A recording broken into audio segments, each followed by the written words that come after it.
Welcome back to Medical School for Everyone, Pediatrics Grand Rounds. I named several of my lecture series here at the Great Courses Medical School for Everyone because these courses are for everyone. Medical school isn't a mysterious place where the arcane secrets of medical practice are revealed. And I don't think medical education needs to be shared only with people who've got the time and resources to get into medical school. Anyone can learn about human health and disease from a medical school experience, and that's what this course is all about. During these 24 lectures, we're going to concentrate on pediatrics, the care of children from birth through adolescence. Now, why pediatrics? Because children are part of all of our lives, our own children, our grandchildren, our neighbors' children, and they have unique medical needs.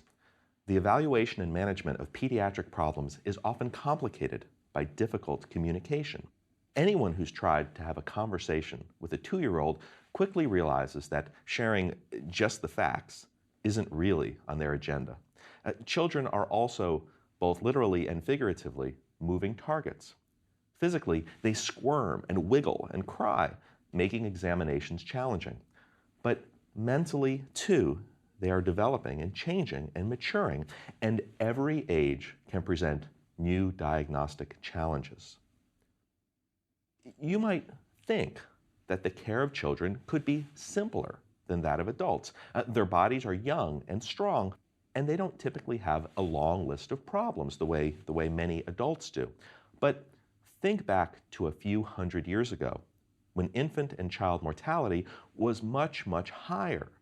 Through most of human history, children with even minor illnesses or congenital problems did not survive.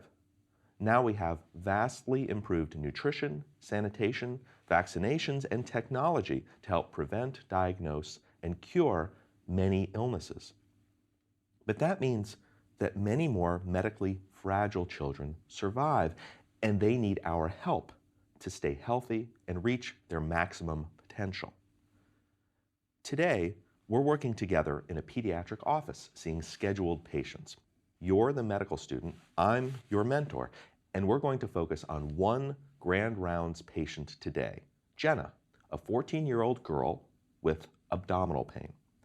We head in and we introduce ourselves, shake hands, say hello. Though you've just started your pediatric clerkship, that is the 2 or 3 month block of medical school when you focus on pediatrics, I've been seeing Jenna and her family for years. That familiarity is a powerful thing. We've already gotten to know each other, and Jenna knows I'm her doctor, and she feels comfortable with me. I also already know the family. Mom is a little bit of a worrier, and especially when Jenna was younger, she used to bring her in for lots of little things. Still, with reassurance, she's never been a demanding or unreasonable mom. We talk about school for a few minutes. Jenna says it's going okay, which is pretty much what you expect a 14-year-old to say. Then you ask, what's on your mind, Jenna? What's been bothering you? Her mom speaks up. She says Jenna's been getting belly aches, kind of complaining a lot, and that's not really like her. And she thinks it's probably because she's not eating well. And hold on, you say. Just a minute. I'm sorry to interrupt, but let me hear from Jenna, okay? You say to mom, you listen too, so afterwards you can add more information. I think that's an important step. I like to get as much history, as much of the story, that is, from the children themselves. Even a 2-year-old or an 18-month-old will sometimes be able to point or say a few words. And it's important to me that children from an early age feel that they can talk to their own doctor and that their doctor will listen. Now, parents, they should be treated with respect, of course. Mom, I know, has some things she wants to tell me, and she'll get her turn. But Jenna first. We start with general questions about what's bothering her and give her a chance to talk. We'll have to ask some specific questions too to help clarify what's been going on. For today, let me just summarize what we learned from Jenna about her abdominal pain. She says she gets belly pains every once in a while, maybe once a week, but for the last 2 or 3 months, they've been more frequent and more severe. At times, they're really bad, she says, and once she had to call her mom to pick her up from school. The pain can start at any time of day, in the morning or afternoon or evening, and once it starts, it lasts at least a few hours. It hurts mostly, she says, in the middle of her belly, near her belly button, and feels worse if she tries to eat. She hasn't noticed that it feels better or worse when she uses the bathroom. What we have so far, that story from Jenna, is in medical lingo called an HPI, the history of the present illness. That's what the patient tells us. Traditionally, in a medical interview, what comes next is the review of systems, or ROS. That's a series of questions, they're usually yes-no questions, about other symptoms or problems that might be going on. Often, a long ROS is done with a series of check boxes, sometimes on a paper form. Have you had fever, night sweats, vomiting, diarrhea, weight loss, rashes, swollen joints? A truly comprehensive ROS can take a long time. So often we'll focus our review on body symptoms that seem most likely to be relevant. So for Jenna, with her belly pain, we'd concentrate on GI symptoms, plus constitutional symptoms like weight loss or fever or easy fatigue that could hint at a more serious illness. Jenna denies any further symptoms from the review of systems. Now, Mom, she's been good. She's been keeping quiet, but you can feel a little tension in the air. She wants to speak up. Mom, you say, what do you want to add? Jenna's mom tells you that she's been sleeping more and seems more tired. And, well, Jenna interrupts, and she says that's normal. She's a teenager. And then Mom tries to answer, and you say, hold up, let's just see what else we can figure out here together, okay? Another challenge of pediatrics, we often have more than one patient in the room, or at least it seems like we do. In adult medicine, the patient is the patient, usually, and tells you what you need to know. In pediatrics, parents and caretakers have their own perspectives and expectations that have to be considered. Although it can add complexity to encounters, it really is best to listen to everyone, both to get the most information, but also to make sure you're addressing what both the child and the parent are worried about. Sometimes that's not the same thing. There's further history we need. We'll get this from both mom and daughter to try to keep both of them engaged so no one feels left out. We ask about past medical history. Skimming the chart, we don't see anything that seems relevant, but to make sure we didn't miss anything, we ask about prior abdominal pains or belly problems. There are none. We also ask about the family history. Are there problems with abdominal pain or specific GI disorders that run in the family? Mom says she has an aunt that doesn't eat gluten and might have celiac disease, though she's not sure. We also ask about medications. Always ask about those.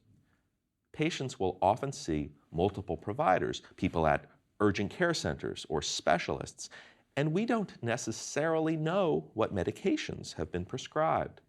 Some families assume that because we have a computer, all of that information from other medical facilities is right there in front of us, but that's seldom the case. The fact is, most computerized electronic health records cannot directly communicate with each other, and we just fax records back and forth. Knowing what medications Jen is taking might clue us in to potential side effects. Many medications can cause abdominal pain or nausea or diarrhea. And asking about medications is a good way to double check if other problems have been going on that you don't know about. If Jenna was, say, taking an antibiotic, you'd ask why it was prescribed. That's a good way to double check for other medical problems you might need to know about, information that otherwise could have fallen through the cracks. Jenna says she's taking birth control pills. And mom clarifies she had been having painful periods, so mom took her to her gynecologist who prescribed the pills. That's a reasonable story. Jenna says the birth control pills have helped and that this abdominal pain lately feels higher up and feels different from menstrual cramps. It's also a good idea to at least briefly get a little what I'll call lifestyle history. For a 14-year-old, I'd ask, how's school going? How are your grades? Have you missed much school? For a baby, you'd want to know if the child was in daycare. For an older teen, ask whether they have a job or if they're making plans for college. This kind of information can sometimes reveal things like exposures to infections, but it can also give you an idea of how a child is functioning overall. And that's valuable information, especially for more chronic problems. A child with abdominal pain who has barely made it to school for a month needs a very different approach from a child who isn't missing school and is continuing to get good grades. Jenna has missed just a little school. She says actually before the birth control pills, she'd miss 2 days a month. So actually, that's a lot better than it was. What else? In teaching encounters like this one, I sometimes say to my student, what did I forget to ask? Or sometimes I'll ask a patient the same thing. What else do you need to tell me? Or is there anything else I forgot? These kinds of open-ended questions sometimes lead to valuable clues. But even if they don't, they help build what's called a therapeutic alliance. We're listening, we want to hear what you've got to say, and we want to work together to solve your problems. You, the medical student, you bring up something else. You say to Jenna, you said eating makes it worse. Is there a specific food or a kind of food that's a trigger? That's a great question. Some people are sensitive to certain foods, like people with lactose intolerance. That's difficulty with digesting the natural sugars in milk and dairy. People with lactose intolerance get abdominal pain, gas, and diarrhea after eating dairy foods. Jenna says no, she hasn't noticed that it matters, though her mom says, what about gluten? I'll bet she's wondering about that aunt and the family history of gluten problems. Gluten has become, there's no doubt, a food that's viewed with suspicion by many people. The word refers to proteins that are a natural part of some grains. It's part of wheat, rye, and barley, and it's the protein that gives bread and pasta their sort of springy texture. There are some definite, objectively provable diseases associated with eating gluten-containing foods. Celiac disease is an autoimmune process that affects the gut and other tissues, causing not only GI symptoms like pain and diarrhea, but also sometimes skin rashes, neurologic problems, and other problems too. The disease is always triggered by ingested gluten. We can test for celiac disease using blood tests and confirming the diagnosis with a biopsy. There are also people who are allergic to wheat or gluten. That's different from celiac disease. But then there are a far larger number of people who don't objectively have celiac or allergies. Their tests and biopsies are negative, but they feel bad. They have symptoms when they consume gluten.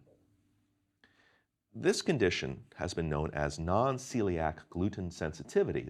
That's a mouthful, though more recently, some have suggested calling this wheat intolerance syndrome because it may not actually be the gluten itself that is the culprit. There is currently no way to test for wheat intolerance syndrome, and it's been difficult to prove that it even exists. When people who feel that they have wheat intolerance are blinded to their diet, that is, given food when they don't know if there's gluten in there doesn't seem to be any consistent change in symptoms, at least not in controlled studies. Lactose intolerance is another food sensitivity caused not by the immune system, but by a digestive disorder. Lactose is the natural form of sugar found in all mammal milk, including humans and cows. It is actually a disaccharide, two sugar molecules joined together that have to be cleaved apart before they can be absorbed through the gut wall into the blood. Some people, typically as they grow through the teenage years, start to lose this ability to digest lactose. This leads to abdominal pain, bloating, and diarrhea after a dairy meal. We can test for lactose intolerance, though more typically, it's fairly clear from the history. If a patient's history suggests lactose intolerance, the best way to proceed is to stop all lactose for just a few days to see if symptoms resolve, and then see if symptoms return when milk products are reintroduced.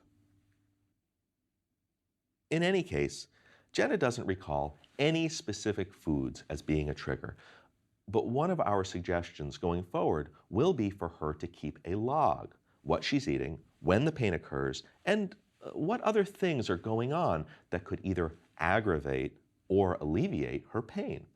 This kind of a log, when the information is written down every day, can be a powerful diagnostic tool. Let's continue to our physical exam. In pediatrics especially, a physical exam should always include an assessment of growth, of weight and height. Children are supposed to grow, or at least until they're teenagers, and if there is a change in the growth pattern, that is something we need to know about. Looking at Jenna's numbers from about 6 months ago, her height is exactly the same. That makes sense. She's physically mature, and she started to have regular periods, and she's probably done gaining height. Her weight, though, compared to 6 months ago, Jenna has lost 12 pounds. She had been right at average for her weight, but now she's significantly below that. Jenna's vital signs, her temperature, pulse, blood pressure, and respiratory rate are all normal. In pediatrics, the normal ranges for vital signs vary with age. Normal blood pressures are lower in children and lower still in babies compared to adults. And respiratory and heart rates are highest in our youngest patients. Though an experienced pediatrician will have a pretty good feel for what vital signs are out of the normal range, I often refer to an app on my phone for reference.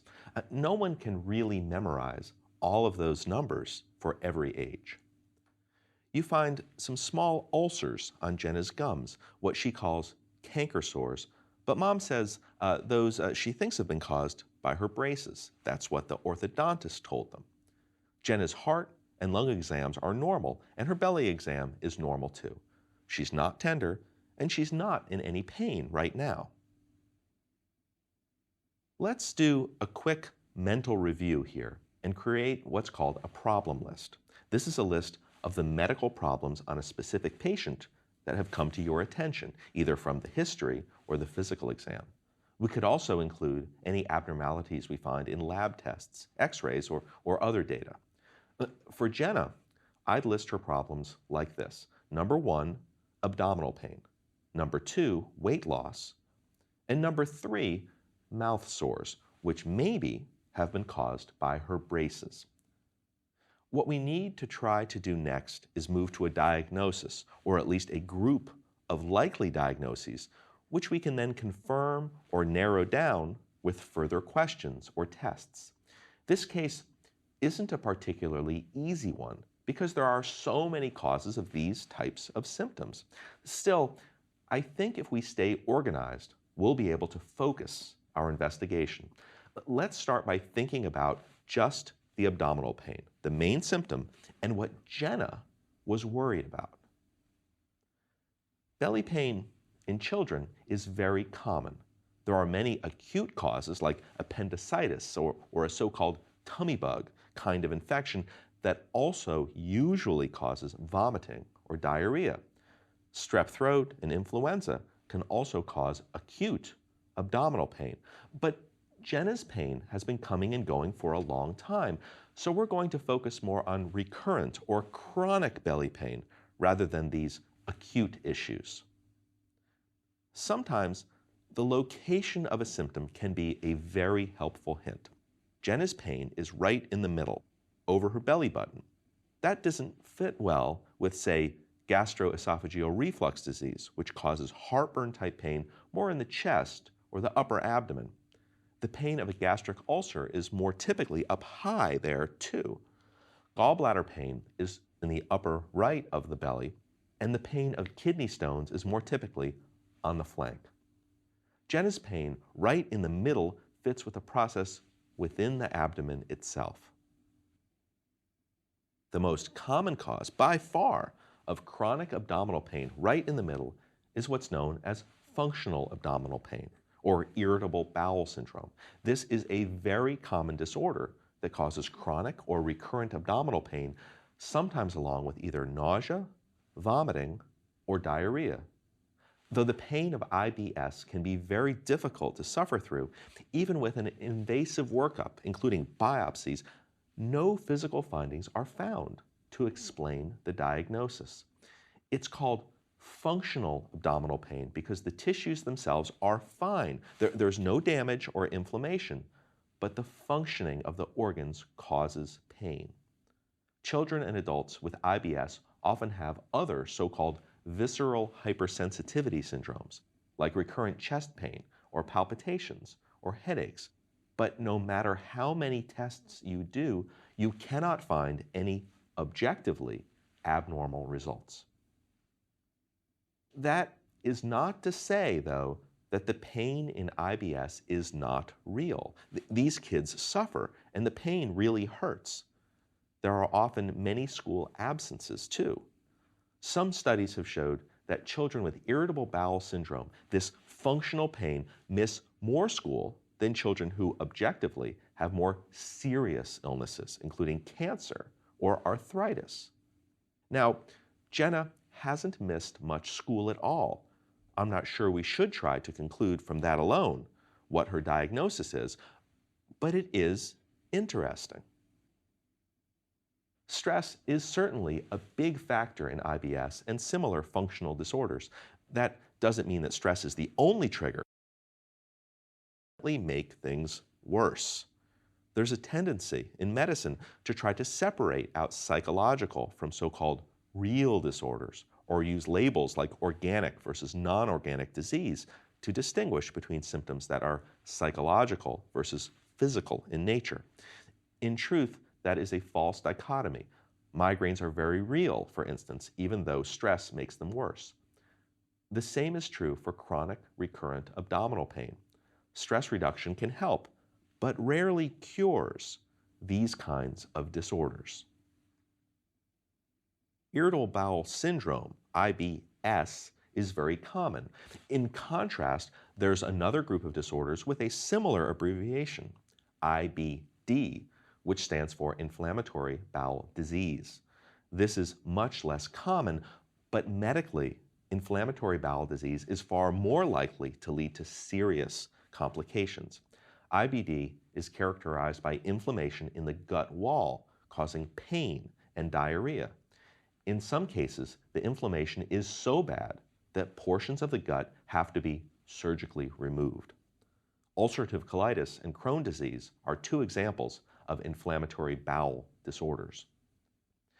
We need to mention one other very common cause of abdominal pain, and it's one that does get worse when food is consumed: constipation.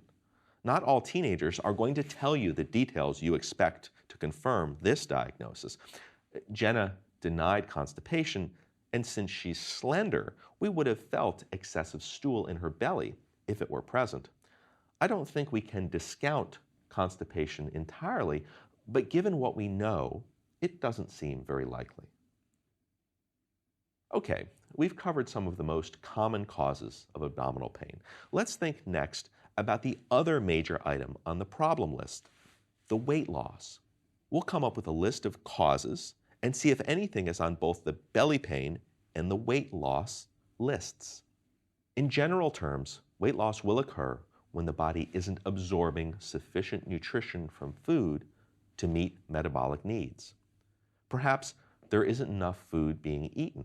This could occur in cases of starvation, or in an eating disorder, or even in someone with severe dental disease who cannot eat. Alternatively, another explanation would be that food is getting eaten, but isn't being absorbed. This can happen in celiac disease or cystic fibrosis or other conditions characterized by what's called malabsorption. If the gut itself is inflamed, it cannot do its job to absorb food. This happens temporarily in gastroenteritis or a tummy bug, or more chronically in inflammatory bowel disease or IBD. There's another category for weight loss too, one where there's enough food and good absorption, but the body's energy demands are so high that ordinary amounts of foods just aren't enough. Long-distance runners and competitive swimmers can lose weight this way, as do people with hyperthyroidism or serious long-standing illnesses like cancer. Those inflammatory bowel diseases I mentioned, they can cause weight loss by both causing malabsorption and by increasing the metabolic needs of the body by creating an inflamed gut wall.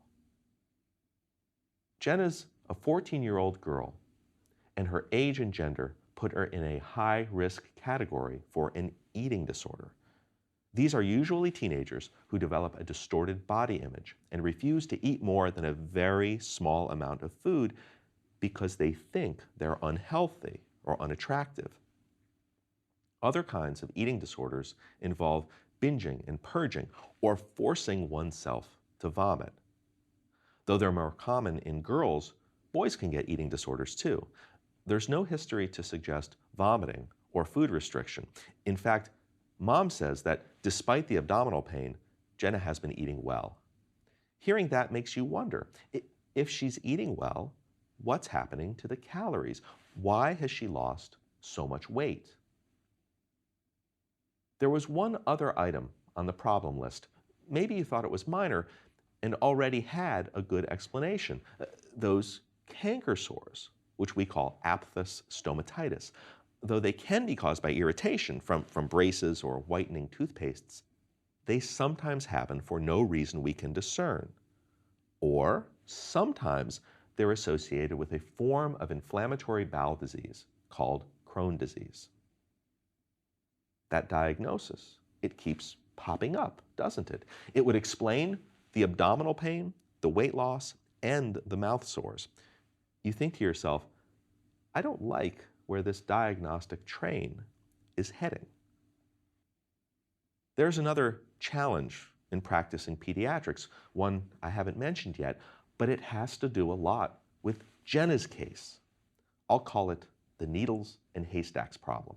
Most kids are, in fact, healthy, and most kids brought to a pediatric provider for a health problem have something minor that will go away with time, all on its own. We see lots of fevers from viruses that get better, and lots of headaches that need a kiss on the forehead, and lots of belly pain associated with minor viral infections or constipation. But we don't want to miss the rare child who, as we say, really has something wrong. In the face of all of those haystacks of kids who are fine, how do we not miss the rare needle, the child who actually needs urgent intervention to get better? The most important way, simply, is to pay attention, listen to the stories, and do a careful exam. That's how you spot those red flags. In Jenna's case, the weight loss and mouth sores were the clues that said, pay attention. Also, don't discount the power of follow-up exams, of saying, look, so far, this is what the clues say fit best. But let's plan on your coming in again to monitor how you're doing and to carefully repeat the exam to see what's developing. Even a child who's referred to a psychologist for stress reduction to improve irritable bowel syndrome may later develop Crohn's disease. And in fact, those stress reduction lessons help kids with inflammatory bowel disease feel better too. Since we had some red flags on Jenna's history and physical, we asked the family to head to the lab for blood tests. We don't do these as a fishing expedition or to just see what turns up. In this case, we need to see if the labs are suggestive of either celiac disease or Crohn's disease. What we find is that Jenna's celiac serologies are negative, but she has a lot of abnormalities on her blood tests. She's anemic, with low iron, that's probably from blood loss in her gut, and her albumin is low, suggesting that she's been losing protein through her gut wall too. We refer Jenna to a GI specialist who performs an endoscopy. Jenna's biopsies are diagnostic of Crohn's disease. Though it's a chronic illness without a cure, most children with Crohn's disease do very well with therapy. Oral and sometimes IV anti-inflammatory drugs and immune modulators can dramatically reduce symptoms and extend healthy lives. It's also crucial to monitor nutrition closely to avoid deficiencies and to provide adequate calories for growth. Sometimes surgery will be needed to remove sections of bowel that are most affected, but unfortunately, this is rarely curative. Crohn's disease can come back later in a different part of the gut. It's also crucially important in Crohn and other chronic diseases of children to get both the child and family actively involved in care. Medical regimens are complex and have to be individualized. We have to balance symptom control, lifestyle, future health, and the child and family's own perspectives on how they feel about the disease, the drugs, and the side effects. There's a lot we can learn from Jenna's case today. Her story was important. We needed to get that straight from her, not through her mom. We had our own medical records from previous visits, which helped us notice her weight loss, an important clue. We did a careful exam and just a few lab tests that quickly narrowed down the diagnosis. Listen, think, and decide, then discuss and teach. And always keep the family front and center, involved at every step. You got all that? Now you're really starting to learn pediatrics.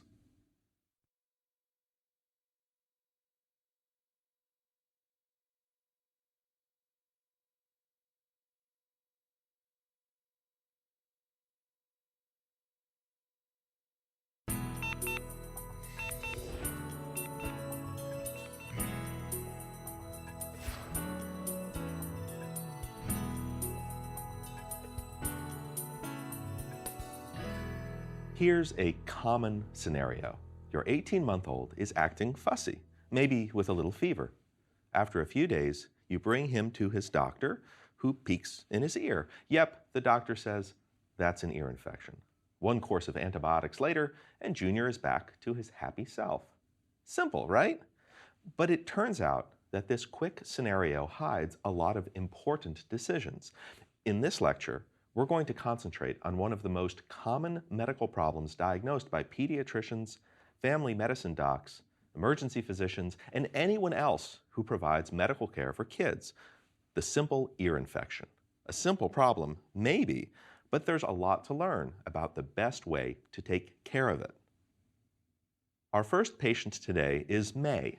She's 7 months old.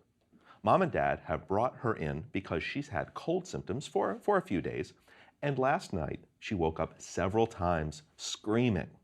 She's had no fever, just this runny nose and some cough. Her appetite and energy level have been good. May attends daycare 5 days a week, and Mom says several other babies have been out this week with colds. May is up to date on all of her routine immunizations. That's a brief history, but it hits most of what we know when we're thinking about a potential ear infection. To understand why those questions are important, we'll need a brief ear anatomy lesson and a few words about viruses and bacteria. When we use an otoscope, we're looking into the ear canal. Way in the back, at the end of the canal, is the tympanic membrane, or eardrum, that separates the outer from the middle ear. Water splashed into the outer ear or ear canal can't get past that eardrum and cannot cause any problems in the deeper part of the ear. Past the tympanic membrane is the middle ear, a thimble-sized cavity that's ordinarily filled with air. Within the middle ear are the ossicles, a chain of 3 very small bones that transmit sound waves from the eardrum to the oval window, a smaller membrane that then transmits sounds to the cochlea of the inner ear. There's also a small opening at the bottom of the middle ear, a sort of drainage system that connects to the eustachian tube, which then connects to the inside of the nose. Any fluid that accumulates in the middle ear is supposed to drain out through this eustachian tube into the nose. Again, the middle ear is supposed to be filled with only air, which allows those ossicles to vibrate freely. If there's fluid in the middle ear, it dampens the vibrations, making it difficult to hear. Okay, you've got the anatomy down. Now, what happens when someone gets what's technically called an upper respiratory infection or a common cold? The lining of the nose becomes inflamed and makes extra mucus. That actually may help the virus spread. You rub your nose and touch other surfaces and spread those viruses around. See, if you're a virus, all of that mucus helps you get to other people. But that mucus also can lead to problems in the middle ear. It can plug up the eustachian tube, preventing drainage, and potentially the nasal mucus can even track backwards, traveling up the eustachian tube to fill up the middle ear. Almost all ear infections start this way, with an upper respiratory infection creating mucus in the nose. And that's May, our first patient. She had had cold symptoms for a few days. Ear pain or other symptoms in a child without any history of nasal dripping or congestion is much less likely to be from an ear infection. Okay, we've got a cold, and now we understand that sometimes the middle ear can accumulate mucus. What happens next is based on the somewhat icky maxim that bacteria love warm mucus. It turns out that bacteria are always living in your mouth and nose, and typically they don't cause any problems or symptoms. But if warm mucus sits still for a few days in your middle ear, that's an ever-growing likelihood that the trapped bacteria will take advantage of this and proliferate. And it's that bacterial infection, really a secondary bacterial infection after a viral cold, that leads to what we've been calling an ear infection. We can get more technical now and start using the real medical term for an ear infection, otitis media. Otitis means inflammation of the ear. Anything that ends with itis means inflammation. Pharyngitis is inflammation of the pharynx, the back of the throat. Rhinitis is inflammation of the nose. Otitis, ear. That second word, media, refers to the middle ear. So otitis media is inflammation of the middle ear. Children, and especially babies, are much more prone to these infections than adults. They get far more cold viruses to begin with, and they have small horizontal eustachian tubes that don't drain well. May looks happy and well. We get a big smile, and we can even get her to copy a clapping gesture. That's very reassuring. Children with serious illnesses don't act like that. That overall impression, the first impression from a patient about whether they're acting sick or acting well, is a tremendously important part of the physical exam.